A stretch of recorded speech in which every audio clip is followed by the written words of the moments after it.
Attention, Patrice Ramden, avec sa revue de presse culturelle, a des nouvelles de Prince. Oui, Prince, il est mort le 21 avril, Oui. RIP Prince, mais alors, a-t-il été victime d'un médicament contrefait? En tout cas, c'est une hypothèse sur laquelle travaillent actuellement les enquêteurs américains.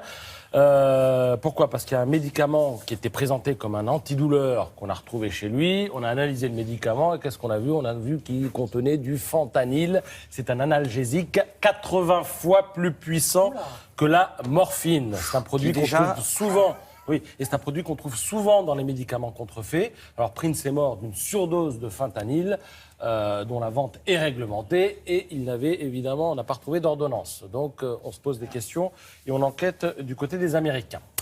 La rentrée culturelle, il en est question dans La Croix avec les expositions de la rentrée. Alors il y en a de toutes sortes, vous en trouverez un peu partout à Paris, en province. Oui. J'en ai retenu deux, la collection Shtushkin. Attention. C'est très difficile. C-H-T-C-H.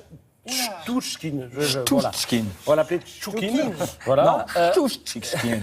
Alors, ce sera la Fondation Vuitton. C'est la plus belle collection privée d'art moderne. Elle a été confisquée par Lénine, dispersée ensuite dans différents musées, notamment l'Ermitage à Saint-Pétersbourg et le musée des Beaux-Arts Pouchkine. Et elle va être en partie reconstituée, cette collection, pour la première fois à la Fondation Vuitton. On aura 130 peintures et sculptures. Alors, il y aura notamment ce Mardi Gras de Cézanne. Il y aura aussi des Matisse, des Gauguin, des Picasso. Ah oui, il y a du lourd. Et voilà, il y a du lourd et ça ouvre le 30 octobre. Donc, ceux qui disent que la Fondation Vuitton, l'œuvre d'art, c'est avant tout le bâtiment, ils vont pouvoir voir qu'il y a aussi des choses dans le bâtiment. Au musée du Jeu de Paume, autre exposition à partir du 18 octobre prochain, une expo sur le thème du soulèvement. Il est question d'émotions collectives, de mouvements de foule en lutte. Et pour illustrer cette exposition, cette photo d'enfants qui ont été photographiés à Barcelone. Ils jouent à la guerre. On est en 1936. 36, c'est évidemment le début évidemment de la guerre d'Espagne qui va durer 3 ans et que vont remporter les nationalistes de Franco. Va s'en suivre une dictature de 36 ans qui s'achèvera par le retour sur le trône de Juan Carlos. Bien entendu, vous verrez tout ça dans Télématin. Vous avez tous les spécialistes là, des expos sur le même plateau. Hein, donc, on vous écoute, on boit vos paroles. Alors dans l'Obs maintenant, les plus belles photos des Jeux Olympiques. Alors, j'ai fait une petite sélection, il y en a 84, donc petite sélection. Bon, celle-là, on l'a pas mal vue à l'arrivée du marathon, le coureur éthiopien Feissa Lilesa défie son gouvernement en levant les bras comme s'il était menotté et il a été médaillé d'argent et il proteste ainsi contre la répression qui frappe son peuple, les Oromos.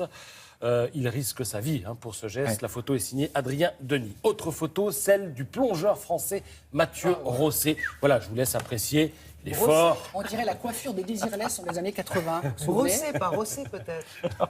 Non, c'est oui, brossé, oui.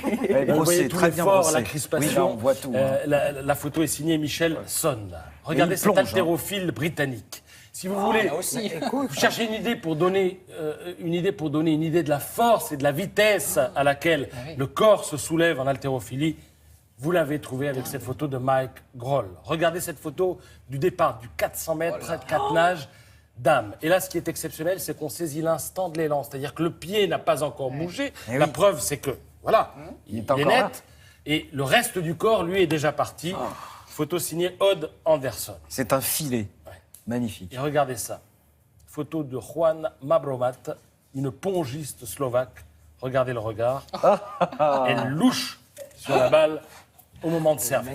Magnifique. J'en aurais fini avec le festival d'Angoulême. C'est du cinéma. Lambert Wilson, Virginie Efira, Sophie Marceau, Isabelle Adjani seront sur place. Il y aura aussi Romain Duris, Michel Blanc, François Cluzet. Bref, une pluie de stars. Et ce qui est bien à Angoulême, c'est que les stars ne restent pas dans leur bulle, dans leur château. Non, elles sont accessibles. Elles se mêlent à la population. Une année, on a même vu Cécile de France venir faire la blague et le show dans une file d'attente. Festival d'Angoulême, 25 €. 10 films, c'est magnifique. Et bien entendu, Henri Jean Servat couvrira le Festival d'Angoulême, donc vous retrouverez tout ça dans votre émission préférée. Alors,